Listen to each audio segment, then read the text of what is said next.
اس دنیا میں آنے سے پہلے بھی ہم ایک زندگی گزار آئے ہیں، اور بدقسمتی سے اس کا تصور بہت کم لوگوں کو حاصل ہے، اور عہد حاضر کے جو ریشنلسٹ قسم کے عقلیت زدہ میں کہتا ہوں انہیں، یا عقلیت گزیدہ، عقلیت سے ڈسے ہوئے لوگ، وہ ان چیزوں سے اباع کرتے ہیں، دور بھاگتے ہیں۔ ہماری پہلی تخلیق ہوئی تھی عالم ارواح میں، الارواح جنود مجندہ، لشکروں کے لشکر تھے۔ آدم سے لے کر آخری انسان جو دنیا میں پیدا ہوگا قیامت تک، سب کی ارواح عالم ارواح میں پیدا کر دی گئی۔ وہاں عہد لیا گیا، الست بربکم قالوا بلی، کیا میں تمہارا رب نہیں ہوں، مالک نہیں ہوں؟ ہم سب نے عہد کیا تھا، کیوں نہیں؟ شہیدنا، ہم گواہ، یہ عہد الست۔ اور ظاہر بات ہے کہ عہد جو ہوتا ہے، جب تک انسان کو اپنی ذات کا شعور نہ ہو، خود شعوری نہ ہو، آپ دنیا میں معاہدہ کرتے ہیں تو کہتے ہیں کہ بقائمی ہوش و حواس میں یہ عہد کر رہا ہوں، معاہدہ کر رہا ہوں، تو ظاہر بات ہے کہ اس وقت ہم تھے اور ہوش و حواس کے ساتھ تھے، خود شعوری کے ساتھ تھے، لیکن صرف ارواح تھی، جسد نہیں تھے۔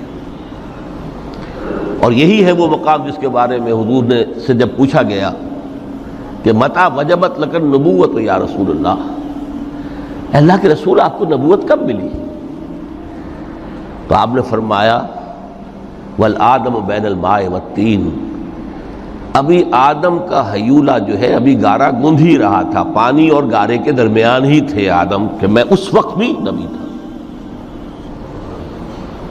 عالم خلق کا ابھی آغاز نہیں ہوا، ابھی عالم ارواح میں بھی جو تمام ارواح ہیں وہ اپنی امتیازی شان کے ساتھ ہیں۔ روح محمدی صلی اللہ علیہ وسلم، جس سے اگر نور محمدی کہیں تو غلط نہیں ہے، اس لیے کہ ارواح کا جو مادہ تخلیق ہے وہ نور ہے، جیسے فرشتوں کا مادہ تخلیق نور ہے۔ مسلم شریف میں حضرت عائشہ صدیقہ رضی اللہ تعالیٰ عنہ سے روایت موجود ہے، اللہ نے فرشتوں کو نور سے پیدا کیا۔ روح، فرشتے روح ہیں، ارواح ہیں، روح القدس، روح الامین، اور ارواح انسانیہ بھی روح ہے، یہ سب ان کا مادہ تخلیق نور ہے۔ اس وقت ہم پیدا کیے گئے، صرف ارواح کی شکل میں ہم سے عہد لیا گیا اور پھر سلا دیا گیا۔ یہ پہلی موت تھی جو ہم پر وارد ہوئی ہے اس دنیا میں آنے سے پہلے،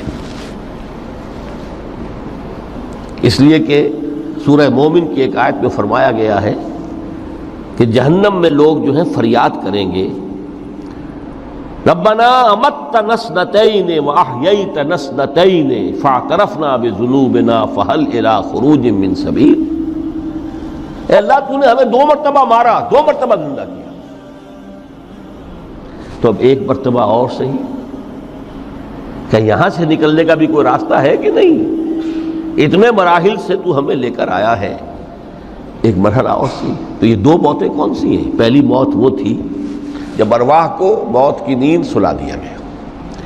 پھر عالم خلق، جسے آج سائنٹسٹ کہتے ہیں، جس کا نقطۂ آغاز ہے بگ بینگ، عالم ارواح اس سے پہلے کی شے ہے، اس تک سائنس نہیں پہنچ سکتی، وہ سائنس سے ماورا ہے،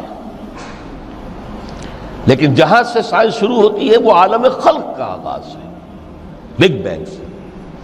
وہ پھر مختلف مراحل، تنزل کے مراحل بھی آئے، ارتقاء کا مرحلہ بھی آیا، تفصیل میں جانے کا موقع نہیں ہے۔ بہت سے تنزلات کے مراحل اور بہت سے ارتقاء کے مراحل طے کر کے آدم تیار ہوا ہے۔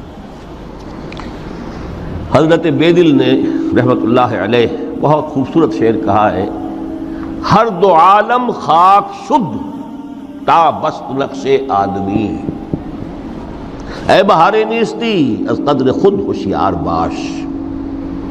یہ پوری جو بھی کائنات کا جو سلسلہ شروع ہوا، بگ بینگ، اور بہت بڑے بڑے جو ناری کرے تھے جن کی کہ حرارت کا جب تذکرہ کرتے ہیں سائنسدان تو ٹریلینز اینڈ ٹریلینز آف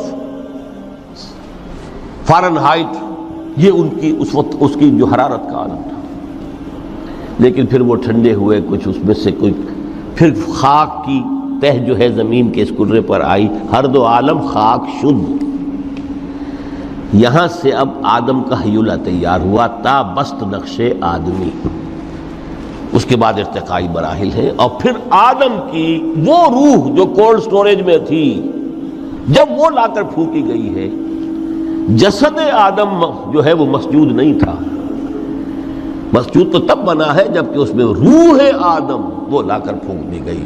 فَإِذَا سَوَّيْتُهُ وَنَفَخْتُ فِيهِ مِن رُوحِي فَقَعُوا لَهُ سَاجِدِينَ۔ یہاں سے حیات دنیاوی کا آغاز ہو گیا۔ پھر وہ سلسلہ تناسل ہے، آدم اور حوا کی نسل میں سے ہر بچہ 4 ماہ کے بعد جب اس کا ایک حیولہ رحم مادر میں تیار ہو جاتا ہے، حدیث ہے متفق علیہ عبداللہ ابن مسعود سے رضی اللہ تعالی عنہ، اور جس کے اندر آغاز میں وہ کہتے ہیں کہ حضور نے ہمیں یہ بتایا وَهُوَ الصادق المصدوق، دیکھنا تم کہیں شک میں نہ پڑ جانا، محمد کون ہے؟ الصادق المصدوق، جو سچے ہیں، جن کی سچائی کی اللہ گواہی دیتا ہے، کہ رحم مادر میں 40 دن تم نطفے کی شکل میں ہوتے ہو، پھر 40 دن علقہ کی شکل میں ہوتے ہو، پھر 40 دن تو مضغہ کی شکل میں ہوتے، پھر اللہ تعالیٰ فرشتے کو بھیجتا ہے جو اس میں روح پھونکتا ہے۔ وہی عمل جو آدم کے جسد حیولہ کے ساتھ ہوا تھا، ہر ابن آدم اور بنت آدم کے لیے وہی عمل ہے کہ جو رحم مادر میں 4 مہینے کے بعد دہرایا جاتا ہے۔ یہاں سے حیات دنیاوی شروع ہوئی، پھر موت، یہ دوسری موت ہے۔ اب پہلی موت تو وہ تھی، لیکن دوسری موت یہاں سیپریشن ہو جائے گی۔ جو زمین سے آیا تھا تخلیقی مادہ، وہ جسم میں گیا، جسم زمین میں گیا، گل سڑ کر ختم ہوا۔ جو وہاں سے روح آئی تھی وہ اس زمینی وجود کا جو لب لباب ہے، جان، نفس، اس کو لے کر اپنے ساتھ، اور وہ جائے گی عالم بالا کو۔ پھر یہ ایک وقفہ ہے، پھر بعد سے بعد الموت ہے۔ تو احیا بھی 2 ہو گئے، ایک مرتبہ پہلی موت کے بعد زندہ کیا اس عالم میں، آنکھ کھلی اس عالم میں ہماری، یہ پہلا احیا تھا۔ کیف تکفرون باللہ وکنتم امواتا فاحیاکم ثم یمیتکم ثم یحییکم ثم الیہ ترجعون۔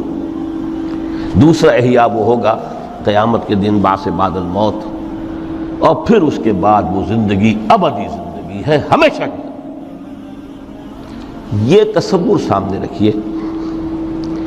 تو یہ جو تھوڑا سا وقفہ، یہ تو زندگی بہت طویل ہے، تو اسے پیمانہ امروز و فردا سے نناب، جاویداں پہم دماں، ہر دم جواں ہے زندگی۔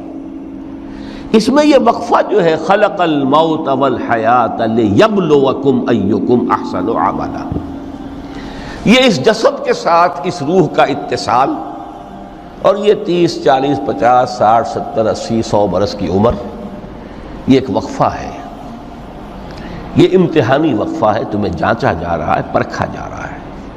ایکم احسن عملا۔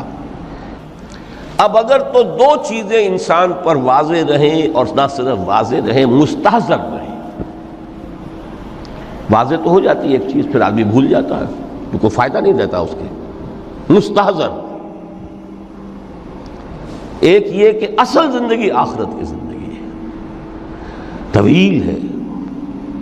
بل توثرون الحیات الدنیا والآخرۃ خیر وابقیٰ، کلا بل تحبون العاجلہ وتذرون الآخرہ، تم اس عاجلہ کو پسند کرتے ہو، اس دنیا کی زندگی کو تم ترجیح دیتے ہو، جبکہ آخرت ہے جو باقی رہنے والی ہے، ابدی۔